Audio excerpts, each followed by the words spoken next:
An abusive Democratic politician and an inside view as Joe Biden gears up for the re-election campaign.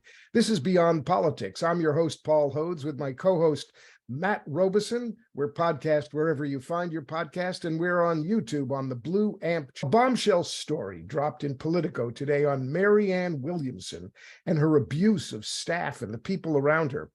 It features comments from 12 former staffers and a sole on-the-record quote from one source. That's me. And we wanted to understand more about what it's like to put a story together like that. But we also wanted to take the chance to bring our viewers and listeners one of the top White House reporters as Joe Biden gears up for another presidential campaign. Lauren Egan was previously a White House reporter for NBC News. Now she's a lead reporter for the West Wing Playbook team for Politico. Lauren Egan, welcome to Beyond Politics. Thank you for having me. I want to get a little bit of the backstory for our listeners and viewers. How do you report a story like the Williamson story that just came out that relies on multiple sources who stay on background? And do you and your editors have different standards for stories like that? How is that vetted? And how critical was it to your story to get an on-the-record corroboration, like from me? Yeah, I will peel back the curtain a little bit on this one. As you mentioned, I normally cover the White House, and how we came to this story in the first place was in our Playbook newsletter a few weeks ago. We did a question and answer with Marianne, just asking her about her plans to run again in 2024, why she doesn't think Biden would be the right person. And we got a lot of responses to that question and answer we did with her. A lot of people from the 2020 campaign reached out to our tip line saying that we needed to look into her treatment of staff. So that's how it starts. And then from there, it's just picking up the phone, calling as many people as we can to talk to them about how she treated her staff in 2020.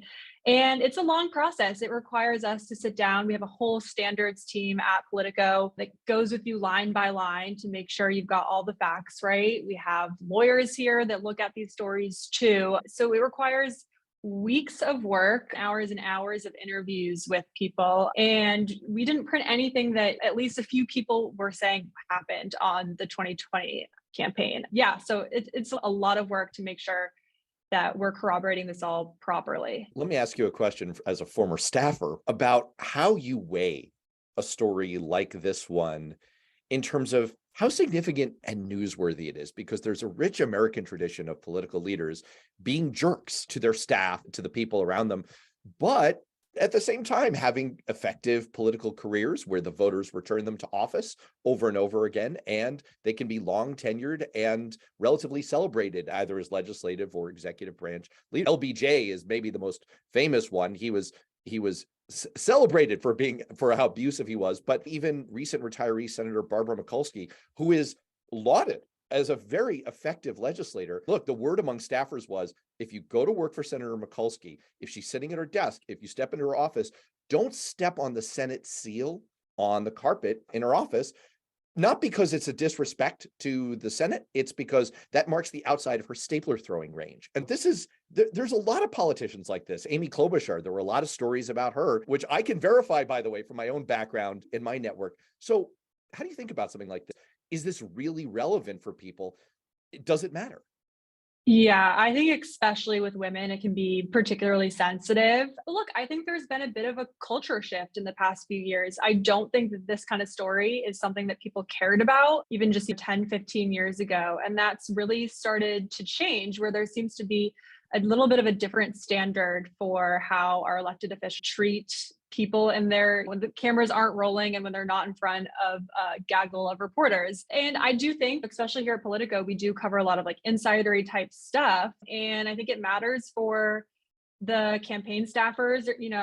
How I explained this when I was talking to people about this story was, anytime that you are asking someone to give over resources, whether that's you're going to go out there and ask people to donate money to your campaign, you're going to ask people to leave their current jobs to come work for you, or to just give up some free time to volunteer for you.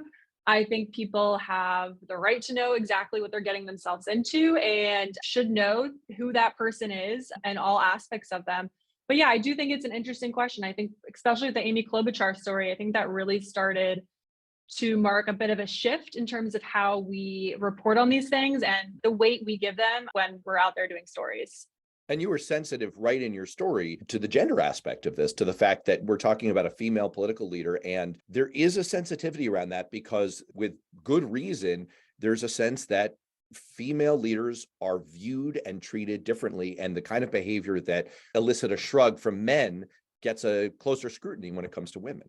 Yeah, I think that's definitely true. And look, there are more stories out there about women and how they're not good bosses than men. That doesn't mean that we shouldn't cover them or that those stories shouldn't be told. It doesn't mean we should hold them to a lesser standard. It probably also means that we need to be out there talking about what men are also doing this to their staffers as well. But it doesn't mean that you create a different sort of standard for how people should be treated when they're working in these situations. And again, this is also why it was so important for us to have at least a dozen people that were talking about this experience. I think the more examples you can get, the better. And in the story, we also go back to examples of back in the 90s when she was first becoming really popular. Her first book came out, and there's staffers from her business side that were quoted back then as calling her a tyrant. So when you have that kind of pattern that goes back 30 years, that also helps you get to a place where you feel comfortable enough to report it. I was a colleague essentially of Amy Klobuchar when I was in Congress. I knew a number of my colleagues, frankly, mostly male, who were really nutcases when it came to the way they treated their staff. I remember I had somebody who either worked on my campaign or was a former staffer who went to work for a colleague, and the guy was throwing chairs at him. I mean, and that member of Congress eventually got taken down. Believe me, he went down big time. And in this case, after this story came out, Lauren, I actually was called by a reporter who said it's ironic in this case that you have somebody who's preaching love and is reported to be abusing her. Is this ironic? And I said, it's not, irony is one word, but it was shocking behavior. At least the descriptions that you put in your article and asked me to confirm, and my experiences were frankly shocking. And the effectiveness aside, so one of the questions I have is, what kind of person do you want with their finger on the nuclear button? Okay, what kind of person do you want in a position of high stress? Because politics and governing is high stress. I think it's a relevant and important question to understand who that person is and how they handle stress. Yeah, for sure. And it's a question that people brought up with Donald Trump. It's a question that people ask every election cycle. And I'll let people read the article and come to their own conclusions about how Marianne would handle such stressful situations. That's a key part of what you have to communicate and demonstrate to voters, right? That's what an election is all about, that when we're in a tough place as a nation, when there's a crisis going on, that you can handle it, and you can handle it with keeping your head up, and that you're going to be able to deliver. And so even though it's not like anyone thinks that Marianne Williamson has a real shot at winning this 2024 nomination, she's still running, and it's still a question that deserves to be examined as we get into this election cycle. So let me take you over to your White House beat, and we're going to zoom up to 30,000 feet. You covered the Biden White House from the beginning at NBC. You're now at Politico. Have you noticed any evolution in the White House approach over the first 2 years? This is obviously a White House with one of the most Washington experienced presidents in the last 50 years, at least since George H.W. Bush. Has the president and his team been evolving as you've taken a look at this? Yeah, I think that sort of just where we are in the political cycle has almost forced them to evolve a bit. These first 2 years of his presidency was just an enormous amount of really game-changing legislation was passed. And we're in a different phase right now, right? They no longer have control of the House. They've still got a majority, but a narrow majority in the Senate. So what defined those first few years of his presidency, these big moments, those aren't going to be there now. It's going to be much more political, and we've seen them really try and rely on what they've already done to carry them into what we are expecting will be Biden's reelection, although we are still eagerly awaiting said announcement. And so I think that, yeah, that by nature, that's forced them to think a little bit differently and operate a bit differently in Washington and in the White House. Their whole thing has always been the press, everyone underestimates Joe Biden. And I think we're going to continue to hear that narrative as we get into an election cycle. On Saturday, the Playbook headline, this may have been your colleague Eli who came up with it, I'm not sure, was a delicious pun. It was Biden's crude move to the center, talking about the drilling announcement. Chef's kiss there. Fantastic. No, it highlighted the fact that he has made some recent moves. He made the decision on asylum when it comes to immigration. And the lead this morning in this morning's Playbook was January and February. Since then, the number of border crossings is down sharply. The DC crime bill, he sided with Republicans. And now this Alaska drilling move, it does raise the question of whether Biden is triangulating, I'm air quoting for our audio listeners here, meaning the Clinton-esque positioning from the 90s, where you try to put yourself in the middle and seem above the, is he triangulating? Yeah, I think that when we talk about getting into a political cycle, that's exactly it. They're very sensitive to how they're looking on crime, immigration for sure. I know that caught a lot of advocates flat-footed. They were very surprised by what this administration has done by that. And then the most recent thing with the drilling with the Willow Project, I think that was also, it came as a big surprise to a lot of advocates and activists out there. And yeah, I think that this is a White House that is incredibly sensitive and incredibly attuned to what the political climate is out there. And you have to remember where we are right now, everything that the White House does, every decision is made through the prism of 2024 and a re-election. And it's as simple as that. When you peel back some of these decisions, that's where it is. I ran into some of my lefty progressive friends, my strong enviros yesterday, and over a beer, they were celebrating what Biden had done in the past and bemoaning the Alaska drilling, saying, "Oh, where does this leave us? What are we going to do? Well, we thought he had defied our expectations and he was just so good for us. And now look at what he's done. What are we going to do?" And I said, "Stop whining and suck it up and deal. If you want him to get reelected, he's going to have to make some of these moves." And with all due respect to my Democratic friends, they just don't get politics. They want it all, and they want it all the time.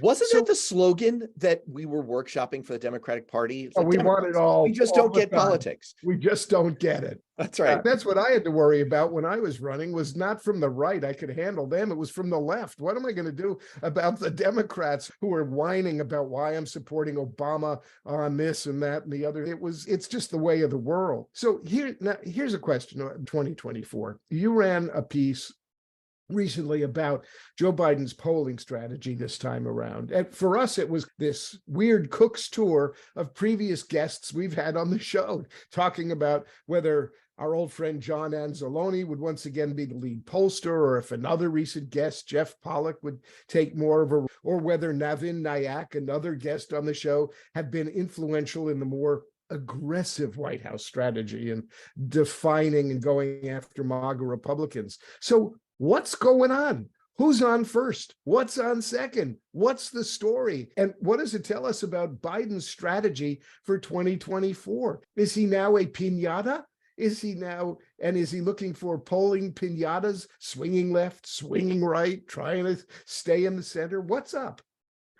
I can't tell you how many people ask me questions about 2024 and who's going to be in what role, who's going to be the campaign manager. I think that is the big question in DC right now.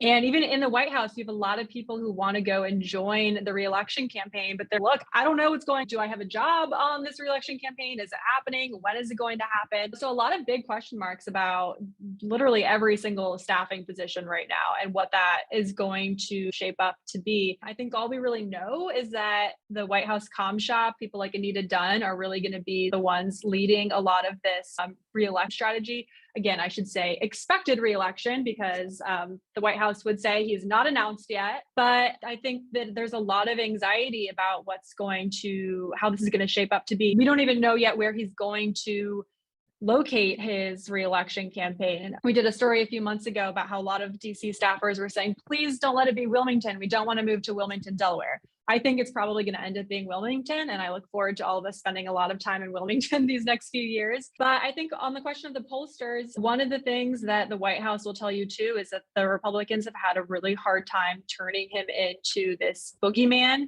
Even though he's had some tough polls over the past few months, if you look on the Hill at a lot of these investigations that we were all expecting to really blow up, they haven't really hit, they haven't stuck. And I think that's something that the White House views as very promising, and that no matter what attacks the Republicans will launch at the White House and at Biden, they've just really had a tough time getting anything to break through, at least so far. So they're going to default to he's old. Exactly. That seems Which, like, if they have a Ron DeSantis, I guess that could work, but they could have a Donald Trump who is right behind Biden in terms of age. In a lot of ways, one might say. All right, take us inside. I have to say that when I've been to the White House, boy, that sounded like a humble brag there. Sorry, that came off terribly. When I've been to the White House, on the limited number of times where I've had the privilege of going to the White House, I've been shocked. Wow, this is a lot smaller than I pictured it on TV. It's a house. It's a house. Yeah, it's a house. It's exactly. You're there all the time. What's your favorite behind the scenes White House reporting moment? Yeah, it's not nearly as sexy as people think that it is. Our little briefing room is very cramped and very small. I think the best moments are just being able to go out on the South Lawn, and no matter who's president, those moments where all the reporters are gathering and we're all trying to shout and get the president to engage with us. You do realize it's very special and very unique to the US. And of course, for the White House press, we do have an espresso machine in our area from Tom Hanks, which is one of the best things about our little area. We have a vending machine with God knows how old those snacks are in that vending machine, and then her espresso machine. I'd say my personal favorite was I attended the White House Easter egg roll, which is something they used to do before we were in pitched partisan warfare and the Easter Bunny was somehow seen as evil or something. I went to that in the year 2000, and I was on the rope line as Bill Clinton was coming along, and then Congressman Mark Foley was doing his Bill Clinton impression as the president was approaching to whoever was randomly standing there, including me. It was really surreal. All right. That's amazing. I guess it would be unfair of me to chime in and talk about some of my White House. No, tell me you went to Obama had you to the Super Bowl, man.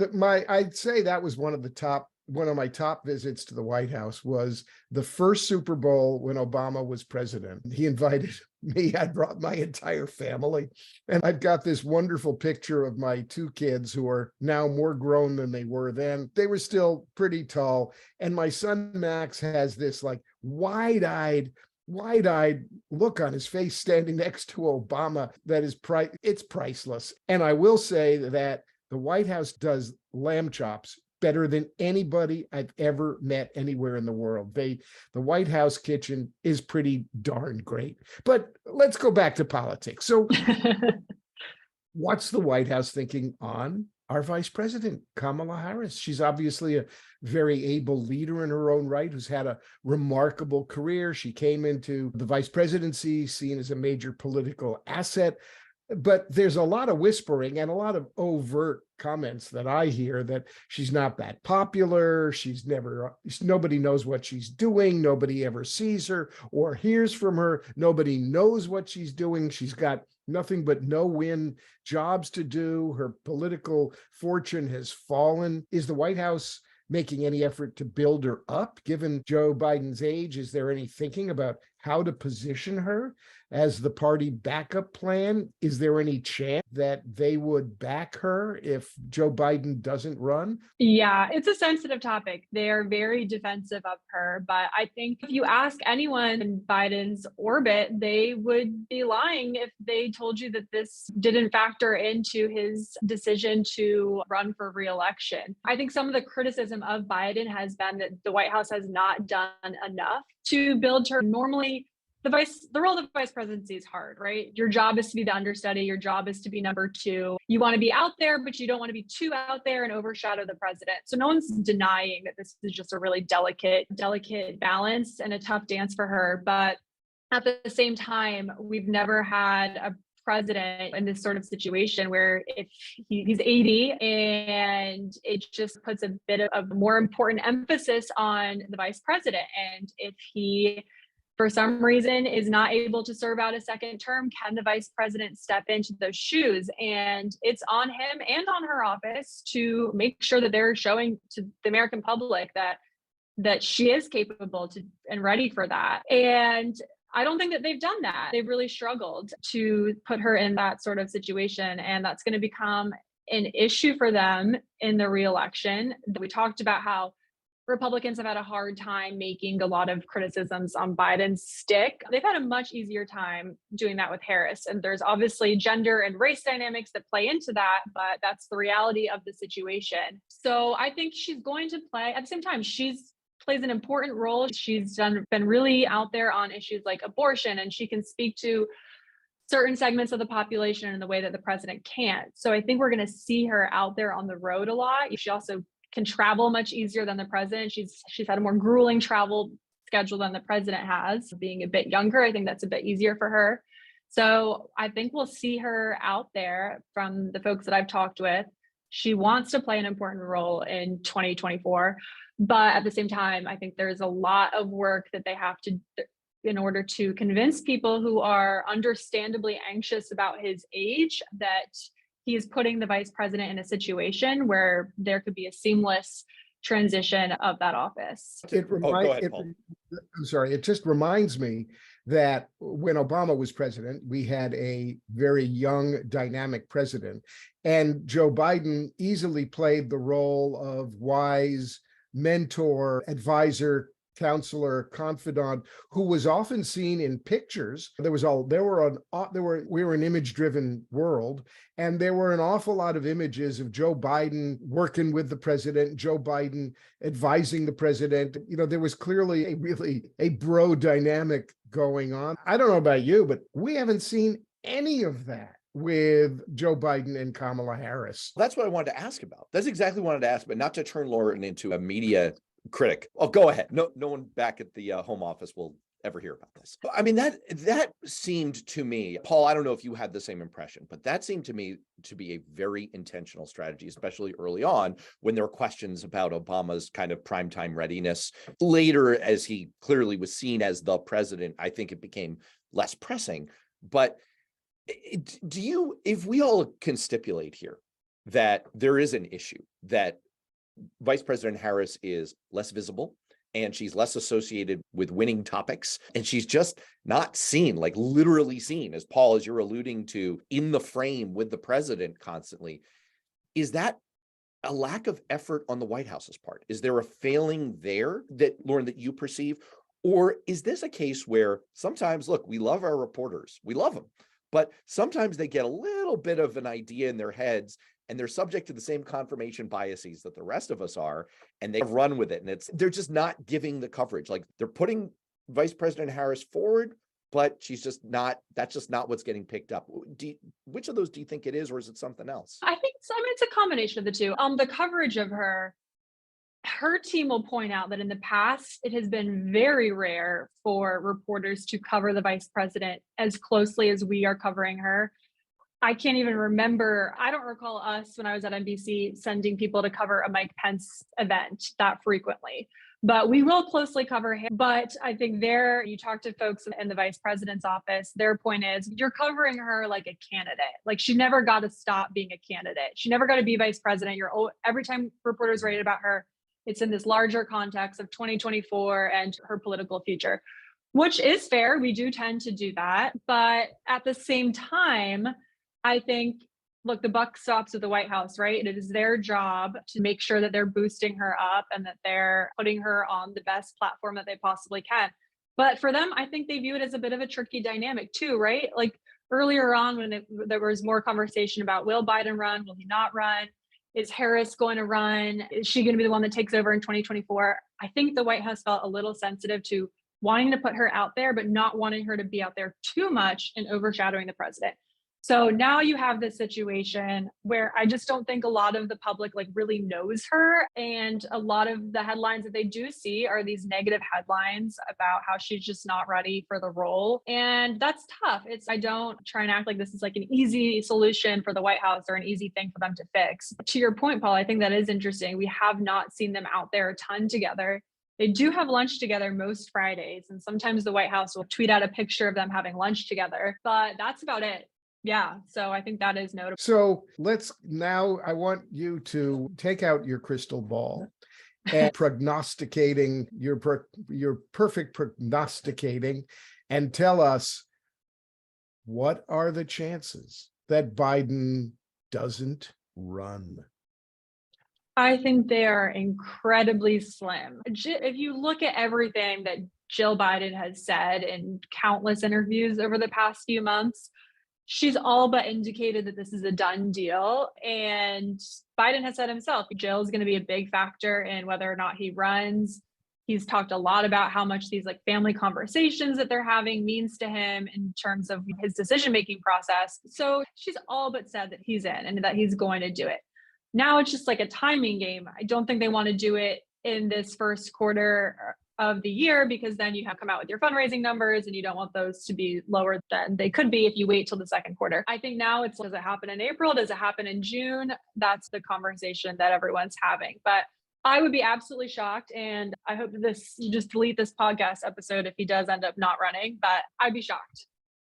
That's actually a great strategy. We should go back to all of the bad predictions. Yeah, just erase over it. the years. Exactly. That's called p-hacking in the science. Give people, is anything you're working on coming up soon that you want to give us a sneak preview on? If you check in with West Wing Playbook tonight, we are going to be talking about Biden's dance on this student loan debt and this just really tough place that the White House is in right now as they wait for the Supreme Court to figure out what they're going to do on his policy to cancel student debt. He's gotten a lot of pressure from advocates saying you need to come up with a plan B, and they haven't really done much. Going back to our conversation earlier about how he's tacked the middle on some of these things, such as immigration crime, I think this is another area where he doesn't want to be pushed any further to the left on this than he already has, and it's left them in a bit of dicey situation. So that will be in our newsletter tonight. All right, so people can check out West Wing Playbook. If they want more Lauren Egan reporting in their lives, they can find you at Politico. Anywhere else they should check out, follow. Yeah, Twitter, you can follow me on stuff. Twitter, Lauren_V_Egan. Lauren, thank you so much. Thank you guys. This is so fun. Terrific. Thanks so much.